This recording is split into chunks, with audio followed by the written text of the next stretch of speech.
Hari ini dalam sejarah, 4 tahun lalu mengenang revolusi demokrasi yang telah berlalu 4 tahun lalu. Ulasan sepenuhnya pada hari ini, Isnin 9 Mei 2022. Genaplah 4 tahun telah berlalu revolusi demokrasi berlaku di Malaysia. Ketika itu lanskap politik Malaysia mengalami perubahan radikal tanpa tumpah darah. Ia berlaku melalui kuasa rakyat yang diterjemah di peti undi. 4 tahun lalu, rakyat ingin melihat kerajaan Barisan Nasional BN tumbang di Putrajaya. Hal itu berlaku. Rakyat ingin melihat kerajaan BN tumbang di mana-mana. Itu juga berlaku dari utara bermula di Kedah, Pulau Pinang, Perak, Selangor, Negeri Sembilan, Melaka dan Johor. Kerajaan-kerajaan BN tumbang. Kerajaan BN di Sabah juga tumbang. Kerajaan Negeri Sarawak pula keluar dari BN. Hanya Pahang dan Perlis sahaja dikuasai BN. Manakala Terengganu dan Kelantan dimenangi semula oleh PAS. Keazaman rakyat di seluruh negara jelas inginkan perubahan. Di banyak kawasan parlimen BN, tumbang tersungkur termasuk di puncak Borneo dan Lubuk Hantu, kedua-duanya di Sarawak. Begitu kuat kesan revolusi demokrasi. Ia seperti ombak besar yang memukul pantai.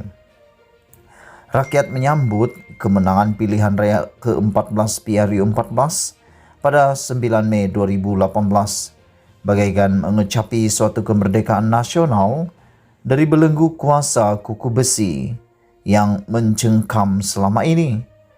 Terasa lega dan kesyukuran di sana-sini. Satu kemenangan People's Walk Power.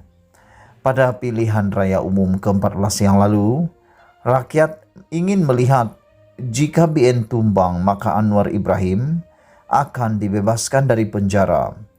Harapan itu juga menjadi kenyataan. Sebuah kerajaan baru terbentuk menggantikan BN. Kerajaan Pakatan Harapan PH menjadi kenyataan. Selama 61 tahun sejak merdeka, BN menjadi pemerintah kerajaan persekutuan. Ia boleh dikalahkan. Perubahan boleh dilakukan. Satu sejarah baru terukir. Tidak ada sesuatu yang mustahil. Revolusi demokrasi juga bererti revolusi sosial. Rakyat dapat melihat bekas Perdana Menteri Najib Razak ditangkap. Menteri dan timbalan menteri ditangkap. Pengerusi Felda ditangkap. Pengerusi tabung haji ditangkap. First Lady, isteri bekas Perdana Menteri juga ditangkap. Mereka disoal siasat, diheret ke mahkamah dan didakwa mengikut lunas undang-undang. Satu kemenangan prinsip kedaulatan undang-undang dan keluhuran perlembagaan persekutuan. Walaupun revolusi demokrasi ini hanya dapat bertahan selama 22 bulan sahaja akibat langkah syaitan yang mengkhianati mandat rakyat, tetapi peristiwa kebangkitan rakyat di peti undi itu tidak dapat dipadam dalam sejarah tanah air. Juga tidak dapat dihakis dari himpunan memori rakyat. 4 tahun telah berlalu dan kini pilihan raya umum ke-15 akan tiba tidak lama lagi. Persoalannya, adakah revolusi demokrasi di peti undi akan berlaku sekali lagi? Jawaban saya positif, ya. Ia akan berlaku. Kenapa? Kerana perjuangan menentang golongan serakah kleptokrasi yang mencuri dan merompak wang rakyat dan wang negara masih belum selesai, masih belum berakhir. Golongan kleptokrasi ini sama ada di dalam selimut ataupun di luar selimut perlu ditelanjangi dan diheret ke mahkamah untuk dihakimi. Keajaiban mungkin berlaku lagi. Dengan izin Allah, insya Allah, rakyat Malaysia yang patriotik akan bangkit menyelamatkan negara ini. Gelombang revolusi demokrasi rakyat akan berulang sekali lagi di peti-peti undi pada PRU 15 nanti. Tetapi fenomena itu tidak boleh terjadi begitu sahaja dengan sendiri. Maka tugas kita, semualah yang kita cintakan, yang cintakan tanah air ini, untuk berusaha bagi menjadikan harapan tersebut satu kenyataan. Hasan Abdul Karim, Ahli Parlimen Pasir Gudang, 9 Mei 2022. Sekian ulasan hangat malam ini. Jangan lupa tinggalkan komen Anda. Selamat petang, salam sejahtera. Bye-bye. Isu yang paling menyedihkan seluruh rakyat Malaysia hari ini adalah apabila kes rayuan Najib di Mahkamah Persekutuan akhirnya ada keputusannya. Sebelum kita teruskan ulasan kali ini, jangan lupa tinggalkan komen Anda banyak-banyak. Tekan butang subscribe untuk mendapatkan ulasan terkini daripada saya setiap hari di channel yang luar biasa ini. Hari ini Malaysia digemparkan dengan keputusan terkini daripada Mahkamah Persekutuan terkait kes Najib di SRC International yang melibatkan hukuman penjara 12 tahun dan denda RM210 juta. Yang menariknya, Mahkamah Persekutuan hari ini dengan sebulat suara telah memberikan keputusan untuk meneruskan perbicaraan rayuan Najib dan tariknya sudah ditentukan. Tarik ini adalah tarik yang sangat-sangat signifikan kepada kita, terutamanya kepada pemerhati politik dan penganalisis politik. Tariknya adalah 15 Ogos. Ingat baik-baik, pada bulan ini juga, 12 hari bulan, 3 hari lagi Najib akan berdebat dengan Anwar Ibrahim. Adakah debat itu akan dapat diteruskan ataupun akan dibatalkan saat-saat akhir? Sila tekan butang subscribe, tinggalkan komen Anda tentang debat Najib Anwar juga. Pada pendapat Anda, adakah debat ini dapat diteruskan ataupun tiba-tiba Najib pula akan kena COVID-19?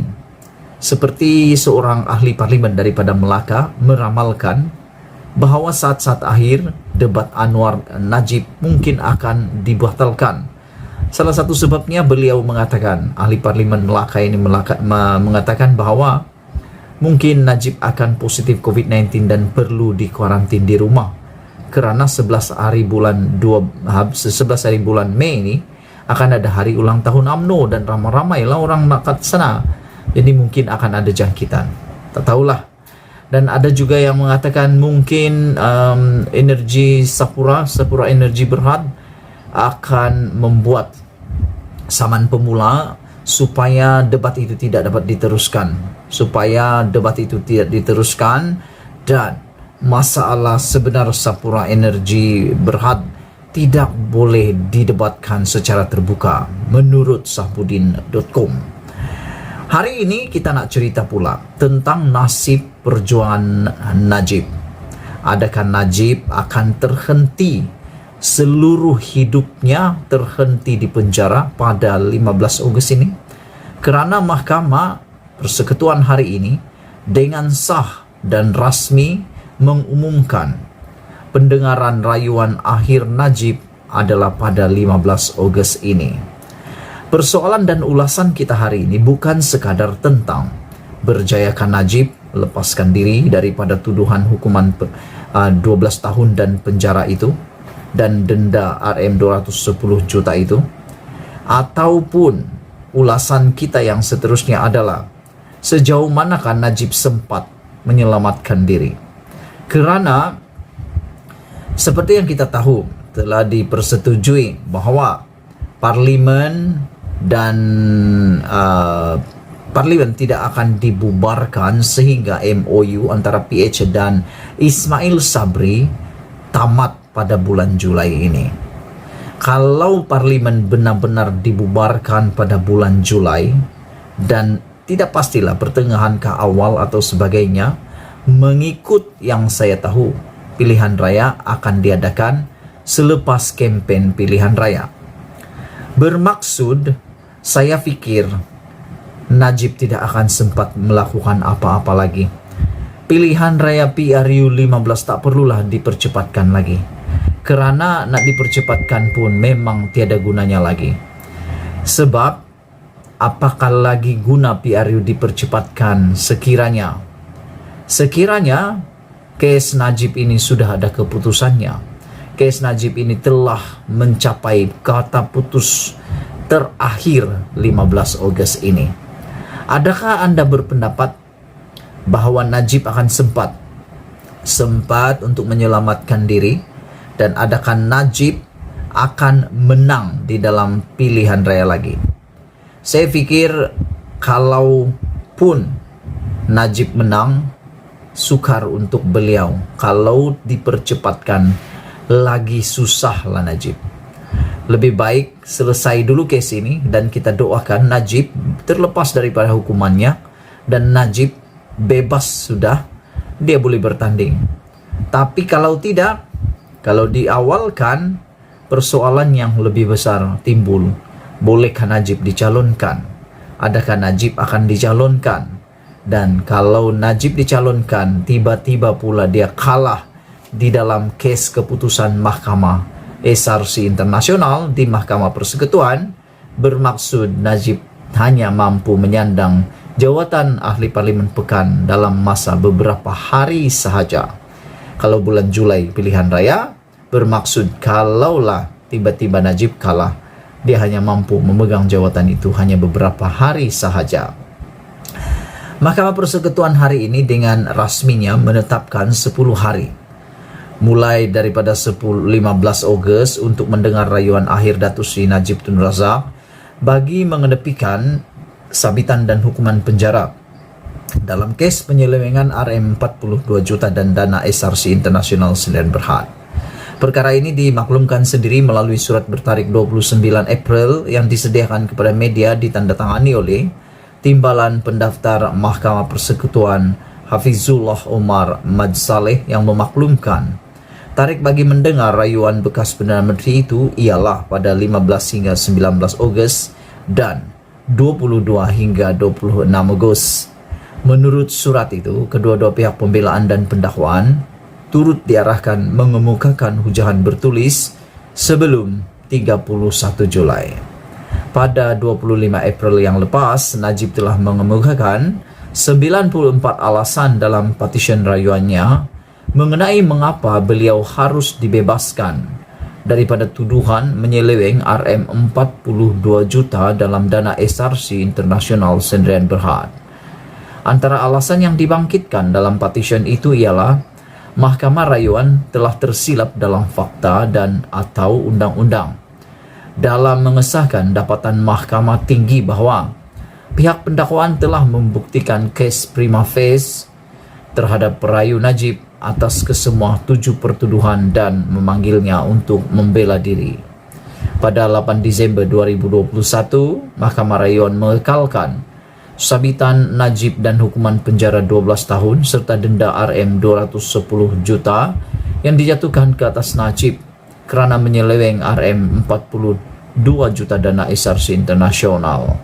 Hakim Datuk Abdul Karim Abdul Jalil yang bersidang bersama dengan Datuk Khas Zanat Mehat Datuk Wazir Alam Maidin Merah menolak rayuan Najib terhadap keputusan Mahkamah Tinggi pada 28 Julai 2020. Mahkamah Persekutuan merupakan jalan terakhir bagi ahli parlimen pekan itu untuk mengemukakan rayuan bagi menepikan sabitan dan hukuman penjara dalam kes penyelewengan dana SRC Internasional.